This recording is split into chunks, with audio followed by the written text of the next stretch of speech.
December মাসে শীতের প্রকোপ বেড়ে যাওয়ায় সুস্মিতা কিছুতেই আর বিছানা থেকে নামতে পারে না, কারণ তার প্রচন্ড পরিমাণে শীত লাগে। তাই সে সবসময় কম্বল মুড়ি দিয়ে শুয়ে থাকে। আর বাড়ির বৌমাকে এরকম কম্বল মুড়ি দিয়ে শুয়ে থাকতে দেখে শাশুড়ি মা অর্থাৎ স্বপ্না দেবী বৌমার কাছে আসে।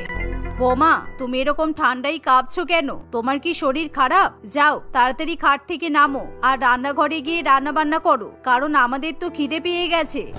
আজকে আমি কিছুতেই রান্না বান্না করতে পারবো না, আমার হাত পা একেবারে ঠান্ডায় জমে যাচ্ছে, আর কম্বল থেকে হাত পা বের করলেই আমার যেন মাথা ঘুরিয়ে আসছে, তাই আমি আজকে কিছুই করতে পারবো না মা। বৌমার এরকম শোচনীয় অবস্থা দেখে শাশুড়ি মা প্রচন্ড পরিমাণে দুশ্চিন্তায় পড়ে। তাই সে মনে মনে ভেবে নেয় যে আজকে সে নিজেই সবার জন্য রান্না বান্না করবে, কারণ প্রত্যেক দিন বৌমাই রান্না করে। আর আজকে যখন বৌমার শরীর খারাপ, তাই অবশ্যই শাশুড়ি মায়ের রান্না করা উচিত। ঠিক আছে বৌমা, তুমি চিন্তা করো না, আজকে আমি সবার জন্য রান্না বান্না করে নেব। আমি তাহলে তাড়াতাড়ি রান্নাঘরে চলে যাই। আমি আজকে আলু সিদ্ধ কুমড়ো সিদ্ধ দিয়ে ভাত বসিয়ে দিই, আর তার সাথে পালং শাক মটরশুঁটি দিয়ে তরকারি করব। এই বলে স্বপ্না দেবী রান্নাঘরের দিকে যাবে, এমন সময় সুস্মিতা তার শাশুড়ি মাকে ডাক দেয়। কারণ সুস্মিতার মোটেই দুপুর বেলার খাবারের মেনু পছন্দ হয় না, কারণ সে কম্বলের মধ্যে শুয়ে শুয়ে মটন বিরিয়ানি এবং চিকেন বিরিয়ানি খাওয়ার স্বপ্ন দেখে। না না মা, ওসব ঢেঁড়স সিদ্ধ আলু সিদ্ধ কুমড়ো সিদ্ধ দিয়ে ভাত রান্না করতে হবে না, কারণ আজকে আপনার ছেলে বাজার থেকে বেশ বড় বড় মটন আর চিকেনের পিস কিনে নিয়ে এসেছে, আর বাড়িতে তো বাঁশকাঠি চাল আছেই। আপনি বুঝতেই পারছেন, এই সবকিছু একসাথে থাকা মানে আমার বিরিয়ানি খেতে ইচ্ছে করছে, তাই আপনি আজকে আমাদের সবার জন্য বিরিয়ানি রান্না করে ফেলুন। বৌমার মুখে এমন কথা শুনে স্বপ্না দেবী প্রচন্ড পরিমাণে অবাক হয়, কারণ বৌমার কথা তার মোটেই পছন্দ হয় না। না না বৌমা, বিরিয়ানি রান্না করা এখন অনেক খাটনির ব্যাপার, তাই আমি এখন বিরিয়ানি কিছুতেই রান্না করতে পারবো না। তোমার যদি এতই বিরিয়ানি খেতে ইচ্ছা করে, তুমি নিজে রান্না করে নাও। তোমার ঠান্ডা লাগছে বলে তুমি রান্না করতে পারছো না, আর আমাকে এখন বিরিয়ানি রান্না করতে বলছো? আপনি আমাকে এরকম করে বলতে পারলেন? এই তো কালকে আপনি কড়াইশুঁটির কচুরি খেতে চেয়েছিলেন, আমি তো তখন আপনার জন্য কড়াইশুঁটির কচুরি বানিয়ে দিয়েছি, তাই আজকে আপনি আমাকে বিরিয়ানি রান্না করে খাওয়াবেন। বৌমা এরকম ইমোশনাল ব্ল্যাকমেল করলে শাশুড়ি মায়ের কিছু করার থাকে না। তাই স্বপ্না দেবী রান্নাঘরে গিয়ে শীতের মধ্যে কাঁপতে কাঁপতে বৌমার জন্য গরম গরম মটন বিরিয়ানি এবং চিকেন বিরিয়ানি রান্না করে। আর এরকম বিরিয়ানির গরম গরম সুগন্ধ পেয়ে সুস্মিতার ঠান্ডা লাগা একেবারে বন্ধ হয়ে যায়। তাই সে কম্বল ছেড়ে তখনই খাবার টেবিলে চলে আসে, আর বেশ মজা করে মটন বিরিয়ানি এবং চিকেন বিরিয়ানি খেতে শুরু করে।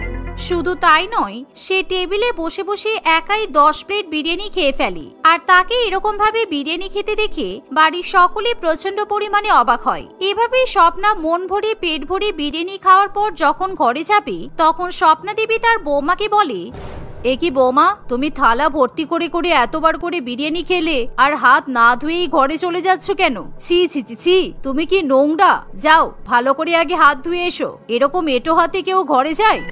ওরে বাবারে, আমার খুব শীত করছে মা, সেই জন্যই তো আমি ইচ্ছা করে হাত ধুচ্ছি না, কারণ হাত ধুতে গেলেই এখন ঠান্ডা জলে হাত দিতে হবে, কোনো দরকার নেই। তার থেকে বড় ব্যাপার হলো আমার হাতে একটা খুব সুন্দর বিরিয়ানির গন্ধ লেগে আছে, তাই আমি ঘরে গিয়ে কম্বলের তলায় শুয়ে শুয়ে বিরিয়ানির গন্ধটা উপভোগ করব, তাই আমি আর হাত ধোবো না। তুমি কি পাগল নাকি? তুমি খাটের উপর কম্বলের তলায় শুয়ে বিরিয়ানির গন্ধ শুকবে? ছি ছি ছি ছি, কি নোংরা তুমি। শাশুড়ি মায়ের কথায় পাত্তা না দিয়ে সুস্মিতা ঘরে চলে যায়, আর সে কম্বলের তলায় শুয়ে পড়ে। আর এভাবেই সারাদিন কম্বলের মধ্যে শুয়ে শুয়ে সুস্মিতা বিরিয়ানির গন্ধ উপভোগ করতে থাকে। আর কয়েক ঘন্টা পর তার আবার যখন বিরিয়ানি খেতে ইচ্ছা করে, সে আবার বিরিয়ানি খেয়ে এঁটো হাত নিয়ে কম্বলের তলায় ঢুকে পড়ে। আর এভাবেই দেখতে দেখতে বেশ কিছুদিন কাটে। আর একদিন যখন সুস্মিতার ননদ রচনা ঘরে বসে থাকে, এমন সময় রচনার সঙ্গে তার বান্ধবী টুম্পা দেখা করতে আসে। রচনা, দেখ আমি তোর জন্য কি এনেছি। আমাদের বাড়ির পাশে যে বিরিয়ানির দোকানটা আছে না, ওখানে আনলিমিটেড বিরিয়ানি সেল দিচ্ছিল, তাই আমি আমার জন্য আর তোর জন্য 5 প্যাকেট গরম গরম মটন বিরিয়ানি নিয়ে চলে এসেছি। আমি খুব ভালো করেছি, তাই না? ও তাই নাকি? দারুণ ব্যাপার তো, কিন্তু আস্তে কথা বল। আমার বিরিয়ানি পাগল বৌদি যদি একবার শুনতে পাই, তাহলে কিন্তু আমাদের সব বিরিয়ানি খেয়ে নেবে। তাই নাকি? তাহলে এবার কি হবে? কারণ এখন যদি আমরা ঘরের মধ্যে বসে বসে 5 প্লেট বিরিয়ানি খাই, তাহলে তোর বৌদি কিন্তু এমনিতেই গন্ধ পেয়ে যাবে, আর বিরিয়ানির গন্ধ পেয়ে তোর বৌদি এখানে চলে আসবে। আমার মাথায় একটা বুদ্ধি এসেছে। এখন তো শীতকাল, তাই ছাদে বেশ ভালো রোদ পড়েছে। চল আমরা বিরিয়ানির প্যাকেটগুলো নিয়ে ছাদে চলে যাই, আর ছাদে বসে রোদ পোহাতে পোহাতে বিরিয়ানি খাবো। আশা করছি ছাদ থেকে নিচের ঘর পর্যন্ত বিরিয়ানির গন্ধ আসবে না। এই বলে তারা দুই বান্ধবী দুটো প্লেট নিয়ে ছাদে বিরিয়ানি খেতে চলে যায়। আর এমন সময় সুস্মিতা মন খারাপ করে বসে থাকে, কারণ আজকে সে চাইলেও বিরিয়ানি খেতে পারছে না। ধ্যাৎ, আমার ভালো লাগে না। এখন যদি শাশুড়ি মাকে বিরিয়ানি রান্না করতে বলি, তাহলে আমাকে কিছুতেই বিরিয়ানি রান্না করে খাওয়াবে না, কারণ কালকেই তো বিরিয়ানি রান্না করে খাইয়েছে। আর এখন অনলাইনে বিরিয়ানি অর্ডার করতে গেলে 300 টাকা খরচা পড়বে। কি করি এবার আমি? এই বলে সুস্মিতা যখন ঘরের মধ্যে হাঁটাহাঁটি করতে শুরু করে, তখন এমন সময় হঠাৎই তার নাকে বিরিয়ানির গন্ধ আসে। আর সে কিছুতেই লোভ সামলাতে পারে না, তাই সে বিরিয়ানির গন্ধ ফলো করতে করতে ছাদে গিয়ে পৌঁছায়। আর সে যখন দেখে তার ননদ এবং ননদের বান্ধবী ছাদে বসে বিরিয়ানি খাচ্ছে, এমন সময় সুস্মিতা প্রচন্ড পরিমাণে খুশি হয়। ওই দেখো রচনা, তুমি আমাকে ছাড়া তোমার বান্ধবীর সঙ্গে ছাদে বসে বসে বিরিয়ানি খাচ্ছ। ঈশ্বর কিন্তু তোমাকে পাপ দেবে। তুমি তো ভালো করেই জানো আমি বিরিয়ানি বলতে একেবারে পাগল। আর এখন শীতকাল, উফ, বিরিয়ানি থেকে গরম গরম ধোঁয়া উঠছে। দাও আমাকে বিরিয়ানি দাও, আমি খেয়ে নিই। না বৌদি, এই বিরিয়ানি তোমাকে দেওয়া যাবে না, কারণ এই বিরিয়ানি একদম ভালো খেতে হয়নি। খুব নুন হয়ে গেছে, আর মাংসগুলো খুব শক্ত শক্ত। তুমি এরকম বিরিয়ানি একদম খেতে পারবে না। রচনা কিছুতেই তার ননদের কথা শুনতে চায় না, তাই সে তখনই সেখানে বিরিয়ানি খাওয়ার জন্য বসে পড়ে। আর সে রচনা এবং তার বান্ধবীর হাত থেকে বিরিয়ানির প্লেট নিয়ে নেয়, আর একা একা সমস্ত বিরিয়ানি খেতে শুরু করে। এভাবেই দেখতে দেখতে মাত্র কিছুক্ষণের মধ্যেই সুস্মিতা 5 প্লেট বিরিয়ানি খেয়ে শেষ করে দেয়। এ কি বৌদি, তুমি আমাদের সব বিরিয়ানি খেয়ে শেষ করে দিলে? এই জন্যই আমরা লুকিয়ে লুকিয়ে ছাদে এসে বিরিয়ানি খাচ্ছিলাম। ধ্যাৎ, আমাদের আর ভালো লাগে না। এভাবে সুস্মিতা শীতকালে বিরিয়ানি পাগলামি আরো বেড়ে যায়, আর সে প্রত্যেকদিন শীতের মধ্যে গরম গরম ধোয়া ওঠা বিরিয়ানি খেতে শুরু করে।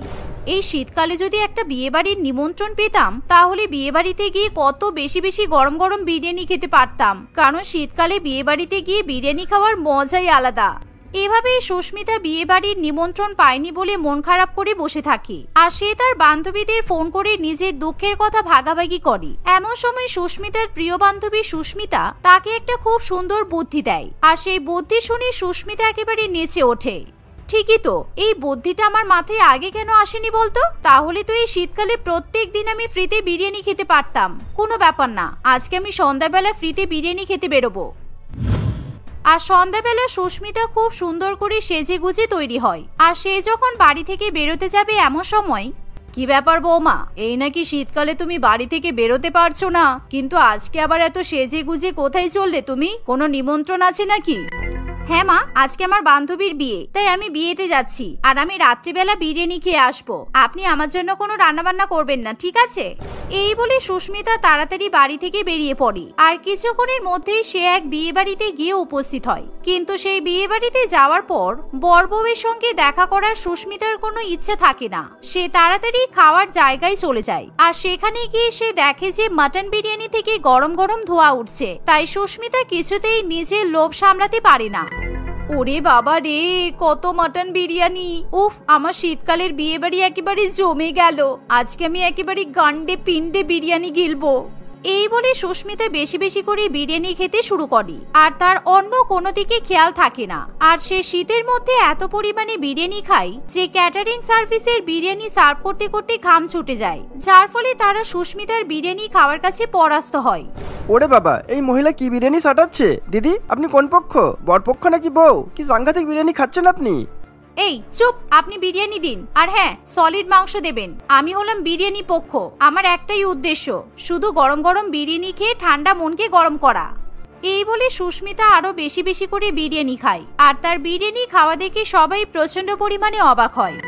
আর কিছুক্ষণের মধ্যেই সুস্মিতার এরকম বেশি বেশি করে বিরিয়ানি খাওয়ার কথা বিয়ে বাড়িতে ছড়িয়ে পড়ে, যার ফলে কনের বাবা মা সুস্মিতার কাছে আসে, আর তারা কিছুতেই সুস্মিতাকে দেখে চিনতে পারে না।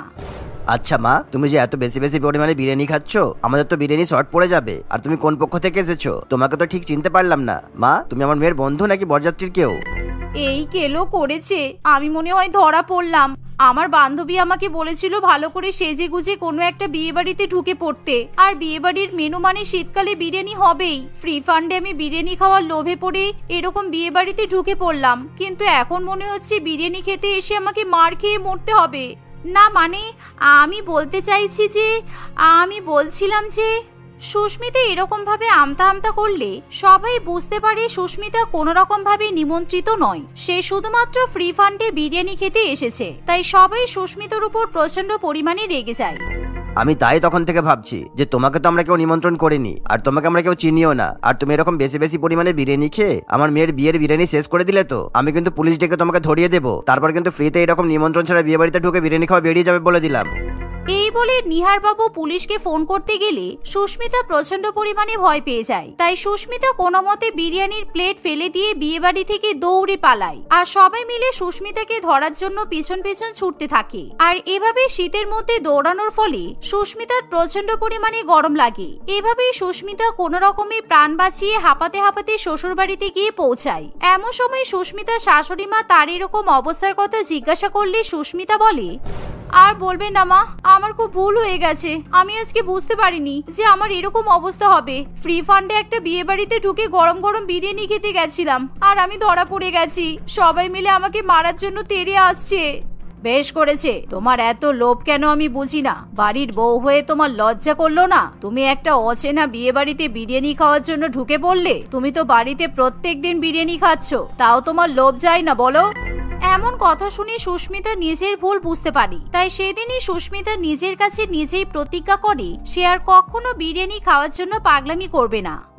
আর সেই দিনের পর থেকে সুস্মিতা তার পরিবারের সঙ্গে শীতের মধ্যে সাধারণ শাকসবজি ইত্যাদি খেয়ে জীবন কাটাতে থাকে। রিমিতা তার বাবা মা এবং দাদা বৌদির সঙ্গে বাস করে। সে বাড়িতে সবচেয়ে ছোট হওয়ায় ছোটবেলা থেকে সে সবার কাছে খুবই আদর ভালোবাসা পায়। এমনকি বড় হয়ে যাওয়ার পরও রিমিতাকে সবাই একেবারে মাথায় করে রাখে। আর রিমিতাকে তার বাবা মা বিশেষ করে এতটাই ভালোবাসে যে তার চোখের জল তারা একদমই সহ্য করতে পারে না। আর রিমিতা সবসময় সেটারই সুযোগ নেওয়ার চেষ্টা করে। এমনকি বাবা মেয়ের ভালোবাসাতে সে একেবারে আদরে বাদর হয়ে ওঠে। আর তার বিয়ে ঠিক হয়ে যাওয়ার পরও এখনো পর্যন্ত রিমিতা বাড়ির কোনো কাজকর্ম বা রান্নাবান্না করতে পারে না। রিমিতা, এখনো কিন্তু সময় আছে। তোমার বিয়ের আর বেশি দিন বাকি নেই। তুমি তো বাড়ির একটাও কাজ পর্যন্ত করতে পারো না। তুমি রান্নার পর্যন্ত জানো না। দুদিন বাদে তুমি তো শ্বশুর বাড়িতে যাবে। তখন তুমি কি করবে বলো তো? শ্বশুর বাড়িতে গিয়ে তোমাকে তো সব কাজই করতে হবে। তোমার কি মাথা খারাপ হয়ে গেছে? আমি ছোটবেলা থেকে এত বড় হয়েছি, এখনো পর্যন্ত নিজে এক গ্লাস জল পর্যন্ত নিয়ে খাইনি। আর আমি নাকি শ্বশুর বাড়িতে গিয়ে বাড়ির কাজকর্ম করব? আমি নিজে দেখে শুনে রোহিতকে পছন্দ করে বিয়ে করেছি। সুতরাং রোহিত আমাকে বলেই দিয়েছে বিয়ের পর আমাকে বাড়ির কোনো কাজকর্ম করতেই হবে না। সব কাজ রোহিতের মা আর বৌদি করবে। আর রোহিত তো বলেছে আমাকে বাড়ির রানী করে রাখবে। বিয়ের আগে ছেলেরা অনেক কথাই বলে, কিন্তু বিয়ের পরে সবকিছু পাল্টে যায়। আর আমার মতে বলে সব কাজ শিখে তারপরেই শ্বশুর বাড়িতে যাওয়া উচিত। তা না হলে কিন্তু শ্বশুর বাড়িতে গিয়ে তুমি বিপদে পড়তে পারো। আমার মেয়ে কি বলেছে তুমি শুনতে পেলে না?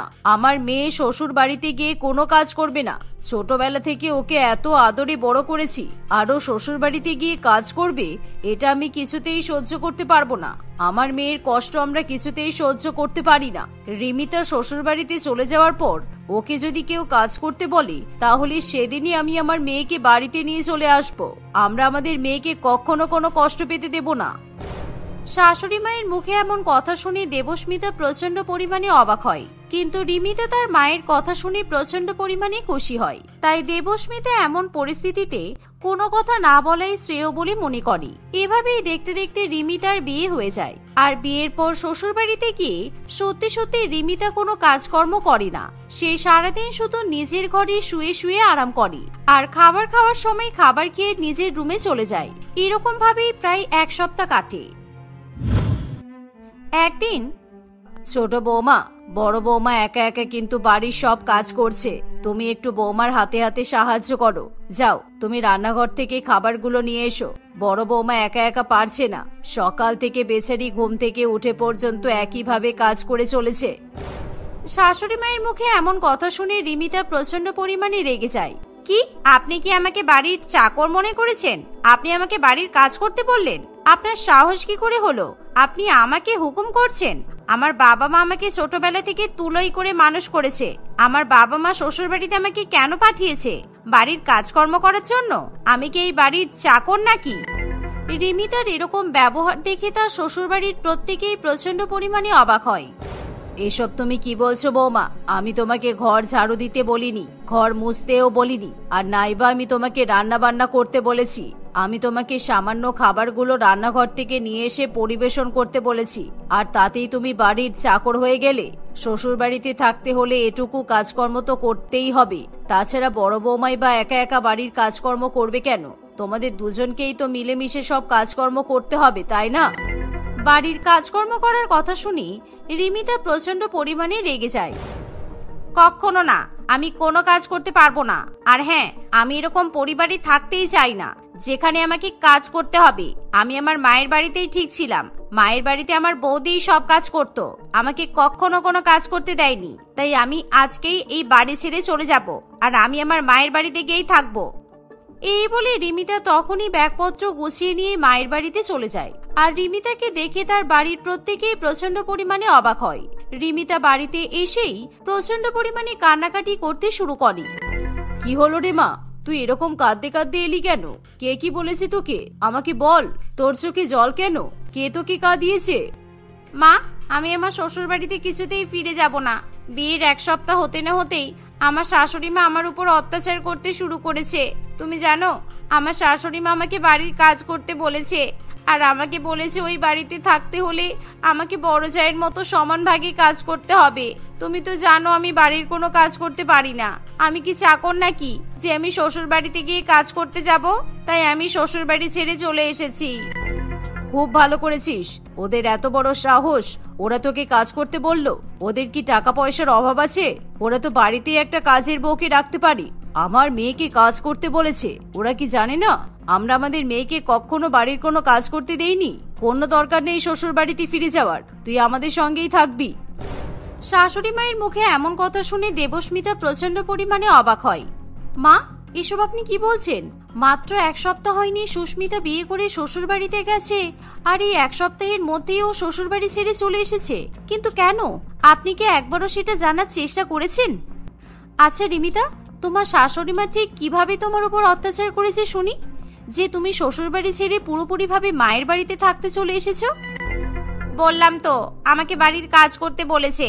আমাকে বলেছে রান্নাঘর থেকে খাবার নিয়ে এসে সবাইকে পরিবেশন করে খাওয়াতে। আমি কি বাড়ির চাকর যে আমি সবাইকে খাবার পরিবেশন করে খাওয়াবো?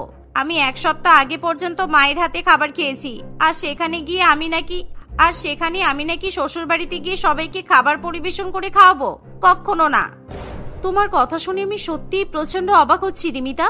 তোমাকে শুধুমাত্র খাবার পরিবেশন করতে বলা হয়েছে বলে তোমার মনে হচ্ছে তোমার শাশুড়ি মা তোমার উপর অত্যাচার করেছে, তাই তুমি শ্বশুর বাড়ি ছেড়ে চলে এসেছো? খাবার পরিবেশন করাটাও তোমার বাড়ির কাজ বলে মনে হয়? তাহলে একবার ভেবে দেখো তো, আমি তো সকাল থেকে রাত পর্যন্ত বাড়ির কাজেই ব্যস্ত থাকি।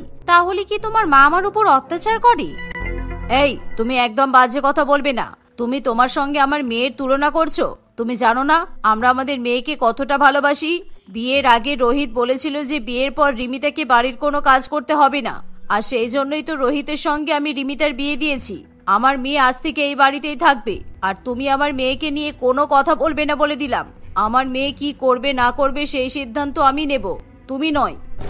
শাশুড়ি মায়ের এমন কথা শুনে দেবস্মিতা আর কোনো কথা বলতে পারে না, তাই সে চুপচাপ রান্নাঘরে চলে যায় এবং রান্নাবান্না করতে থাকে। এমন সময় লাবণী দেবী তার মেয়েকে ঘরে নিয়ে গিয়ে বলে, শোন মা, তুই এবার জামাই বাবাকে ফোন কর, আর জামাই বাবাকে ফোন করে তোর শাশুড়ি মায়ের নামে উল্টোপাল্টা মিথ্যা কথা বল, আর ওকে কোনো উপায়ে এখানে ডেকে নে। শ্বশুর বাড়ি ছেড়ে চলে এসেছিস ঠিকই, কিন্তু স্বামীকে হাতছাড়া করা যাবে না। জামাই বাবাকে শুধু একবার বোকা বানিয়ে এখানে নিয়ে আসতে পারলে তুই সারা জীবন আমার চোখের সামনে থাকতে পারবি। হ্যাঁ মা, তুমি ঠিক বলেছ, আমি শ্বশুর বাড়িতে আর যাব না। কিন্তু আমি রোহিতকে এই বাড়িতে নিশ্চয়ই নিয়ে আসবো। আর এখানে থাকলে আমাকে সারা জীবন কোনো কাজ করতে হবে না। বৌদি তো আছেই কাজ করার জন্য, এখানে আমাকে কেউ কাজ করতে বলবেই না, কিন্তু শ্বশুর বাড়িতে আমাকে সবাই খাটাবে। দাঁড়াও, আমি এখনই রোহিতকে ফোন করছি। এই বলে রিমিতা রোহিতকে ফোন করে আর কান্নার অভিনয় করতে শুরু করে। আর সে তখনই রোহিতকে নিজের মায়ের বাড়িতে ডেকে নেয়। রোহিতও ভয় পেয়ে কাজকর্ম ফেলে রেখে শ্বশুর বাড়িতে বউয়ের কাছে ছুটে আসে। আর রোহিতকে দেখে রিমিতা আবার নাটক করতে শুরু করে দেয়। রোহিত, তোমার মা আমাকে বাড়ি থেকে তাড়িয়ে দিয়েছে। আমি কোনো কাজ পারি না বলে আমাকে খুব অপমান করেছে। আমাকে বলেছে আমি কাজ পারি না বলে আমি তোমাদের বাড়ির বউ হওয়ার যোগ্য নই। এমনকি তোমার মা আমার বাবা মাকেও গালাগাল করেছে। আমার বাবা মা নাকি আমাকে কোনো কাজ শেখাতে পারেনি। আরে আস্তে আস্তে, এত কেঁদো না তুমি, তোমার শরীর খারাপ করবে তো। এই নাও, তুমি আগে জল খাও তো, মাথা ঠান্ডা করো। না, আমার মাথা ঠান্ডা হবে না। তুমি আমার কথা শোনো, আমি আর কখনো তোমার বাড়িতে ফিরে যাব না। আমি এখানেই থাকবো আমার বাবা মায়ের সঙ্গে। আর তুমি যদি আমার সঙ্গে থাকতে চাও তাহলে তোমাকেও কিন্তু আমার সঙ্গে আমার মায়ের বাড়িতে থাকতে হবে। বলো, তুমি আমাকে ছেড়ে যাবে না তো রোহিত? না না, কখনো না, তোমাকে ছেড়ে কোথাও যাবো না। আমি তোমার সাথে আমি এখানেই থাকবো, কিন্তু আমার মা যেটা করেছে সেটা ঠিক নয়। আমার মায়ের সঙ্গে আমি এই ব্যাপারে কথা বলবো। না, কোনো দরকার নেই। তুমি ওই বাড়িতে গেলেই তোমার মা আমার নামে মিথ্যা কথা বলবে। তুমি ওদের সঙ্গে কোনো সম্পর্ক রাখবে না। তুমি যদি ওই বাড়ির কারোর সঙ্গে সম্পর্ক রেখেছো তাহলে আমার সঙ্গে সম্পর্ক রাখার প্রয়োজন নেই। এই শুনে রোহিত খুবই ভয় পেয়ে যায়। তাই সে বউয়ের কথা শুনে শ্বশুর বাড়িতেই থাকতে শুরু করে। এর ফলে রিমিতা এবং তার মা খুবই খুশি হয়। আর রিমিতা আবার বিয়ের আগে যেভাবে থাকতো সেভাবেই মায়ের বাড়িতে আরাম করে থাকতে শুরু করে। মা দেখো না, আমার শাশুড়ি মা বারে বারে ফোন করছে। রোহিতকেও প্রত্যেক দিন ফোন করে। আমি তো রোহিতের ফোন থেকে ওর বাড়ির সবাইকে ব্লক করে রেখেছি। কেন যে বিরক্ত করে কে জানে, শান্তিতে থাকতেও দেবে না। রিমিতা, তুমি কিন্তু এগুলো ঠিক করছো না। তুমি শ্বশুর বাড়িতে ফিরে যাও। বিয়ের পর শ্বশুর বাড়িটাই মেয়েদের নিজের বাড়ি হয়। তুমি এখানে মায়ের কাছে কতদিন থাকবে? আর রোহিতকেই বা ওর পরিবার থেকে কতদিন দূরে রাখবে? কেন বৌদি, আমি এখানে আছি বলে তোমার এত সমস্যা কেন বলো তো? তুমি কি মনে করেছো আমার বিয়ে হয়ে গেছে বলে এই বাড়ির মালকিন তুমি হয়ে গেছো? ভুলে যেও না, এই বাড়িতে দাদার সমপরিমাণ ভাগ কিন্তু আমারও আছে। তাই আমি আমার বরকে নিয়ে সারা জীবন এখানেই থাকবো। কেউ আমাকে এই বাড়ি থেকে তাড়াতে পারবে না। রিমিতার মুখে এমন কথা শুনে দেবস্মিতার খুবই খারাপ লাগে। কিন্তু দেবস্মিতা তখন কোনো কথা না বলে সঞ্জয় যখন বাড়িতে আসে তখন ব্যাপারটা নিয়ে সঞ্জয়ের সঙ্গে আলোচনা করে। তোমার বোন আর মা কিন্তু একদম ঠিক করছে না সঞ্জয়। তোমার বোনের সংসার ভেঙে যাবে, আর সেটার জন্য দায়ী হবে শুধুমাত্র তোমার মা। এবার আমাদেরকেই কিছু একটা করতে হবে, তা না হলে তোমার বোন কখনো শ্বশুর বাড়িতে ফিরে যাবে না। আর এখানে কিন্তু রোহিত কিংবা ওর পরিবারের কোনো দোষ নেই। এত কিছু ঘটে গেছে, আমি তো কিছুই জানি না। না, মা রিমিতা যা করেছে ভীষণই খারাপ করেছে। যেভাবেই হোক রিমিতাকে শ্বশুর বাড়িতে পাঠাতেই হবে, কেননা রিমিতার জন্যই রোহিত নিজের পরিবারের থেকে দূরে আছে। মাকেও বোঝাতে হবে মা যেটা করেছে একদমই ঠিক নয়। এভাবেই দেবস্মিতা এবং সঞ্জয় দুজনে প্ল্যানিং করতে থাকে যে কিভাবে রিমিতা এবং তার মায়ের ভুল ধরিয়ে দেওয়া যাবে। ফলে পরের দিন সকালবেলাতেই দেবস্মিতা তার বাবা মাকে নিজের বাড়িতে ডাকে। আর যা দেখে দেবস্মিতার শাশুড়ি মা প্রচন্ড পরিমাণে অবাক হয়। আমরা আমাদের মেয়েকে আমাদের সঙ্গে নিয়ে যেতে এসেছি। বিয়ের পর থেকে এতদিন পর্যন্ত আপনারা আমার মেয়ের ওপর খুব অত্যাচার করেছেন, ওকে দিয়ে বাড়ির সমস্ত কাজ করিয়েছেন। আপনি হয়তো জানেন না, আমার মেয়ে যখন আমাদের বাড়িতে থাকতো তখন আমাদের মেয়েকে আমরা কোনো কাজ করতে দিতাম না, কিন্তু এখন আপনারা ওকে বাড়ির চাকরের মতো খাটাচ্ছেন। এ আবার কি ধরনের কথা? মেয়েকে বিয়ে দিয়ে শ্বশুর বাড়িতে পাঠিয়েছেন, শ্বশুর বাড়িতে থাকতে হলে কাজকর্ম করতে হবেই তো। আপনার মেয়ে আমাদের বাড়ির বৌমা, আর বৌমা হিসেবে এই সংসারের প্রতি আপনার মেয়ের কি কোনো দায়িত্ব কর্তব্য নেই? এখন তো আমরাই ওর পরিবার, আমরা ওর বাবা মায়ের মতোই। তাহলে বৌমা হিসেবে আমাদের দেখাশোনা করা ওর দায়িত্ব। তাহলে আপনি আপনার মেয়েকে শ্বশুর বাড়ি থেকে নিয়ে এসে এখানে কেন রেখেছেন মা? আপনি হয়তো ভুলে যাচ্ছেন আপনার মেয়েও কিন্তু রোহিতদের বাড়ির বৌমা। তাহলে ওই বাড়ির বৌমা হিসেবে আপনার মেয়েরও তো অনেক দায়িত্ব কর্তব্য আছে। আপনার মেয়ে যখন শ্বশুর বাড়িতে গিয়ে কোনো কাজকর্ম করতে পারবে না, তাহলে আমিও আমার শ্বশুর বাড়িতে থেকে কাজকর্ম করতে যাব কেন? আমিও আজ থেকে আমার মায়ের বাড়িতেই থাকবো। মা, রোহিত যখন নিজের বাড়ি ছেড়ে ও শ্বশুর বাড়িতে গিয়ে থাকছে, তাহলে আমি কিন্তু দেবস্মিতার সঙ্গে মায়ের বাড়িতে গিয়ে থাকবো। আশা করছি এতে তোমার কোনো অসুবিধা হবে না, কেননা তোমার তো মেয়ে আছে, আর তোমার মেয়েই তো তোমার দেখাশোনা করছে, তাই না? ছেলে বৌমার মুখে এমন কথা শুনে লাবণী দেবী কি বলবে কিছুই বুঝে উঠতে পারে না। আর ঠিক এমন সময় সেখানে রোহিত তার বাবা মাকে নিয়ে চলে আসে। রিমিতা, তুমি আমাকে এত বড় মিথ্যা কথা বলতে পারলে? তুমি এতদিন পর্যন্ত আমার পরিবারের সঙ্গে আমাকে কোনো যোগাযোগ করতে দাওনি, কিন্তু আজকে আমার মা বাবা নিজে আমার কাছে এসে সব সত্যি কথা বলেছে। আমার মা তোমাকে সামান্য খাবার পরিবেশন করতে বলেছিল, আর তুমি আমাকে কি বলেছিলে? আমার মা তোমার উপর অত্যাচার করেছে। তুমি এটা একদমই ঠিক করোনি। আমি আর এই বাড়িতে কিছুতেই থাকতে পারবো না। যদি আমার সঙ্গে সংসার করতে চাও তাহলে এখনই আমার সঙ্গে আমাদের বাড়িতে যেতে হবে। আমাকে ক্ষমা করে দাও রোহিত, আমি আমার ভুল বুঝতে পেরেছি। শাশুড়ি মা, আপনিও আমাকে ক্ষমা করে দিন। আপনার সঙ্গে আমি খুব বাজে ব্যবহার করেছি। আসলে আমি আমার মায়ের কথা শুনেই ভুল করেছি। বৌদি, তুমি দয়া করে বাড়ি ছেড়ে চলে যেও না। আমি আমার ভুল সত্যিই বুঝতে পেরেছি। আমি এবার নিজেকে পাল্টে নেব, তুমি দেখো। রিমিতার কথা শুনে সবাই খুশি হয়। আর সেদিনই রিমিতা রোহিত এবং তার বাবা মায়ের সঙ্গে শ্বশুর বাড়িতে ফিরে যায়। আর লাবণী দেবীও নিজের ভুল বুঝতে পেরে ভীষণ পরিমাণে লজ্জিত বোধ করে। কিন্তু সময়ের সঙ্গে সঙ্গে সমস্ত কিছু ঠিক হয়ে যায়, আর দেবস্মিতাও ঠিক আগের মতোই হাসি খুশি সংসার করতে থাকে।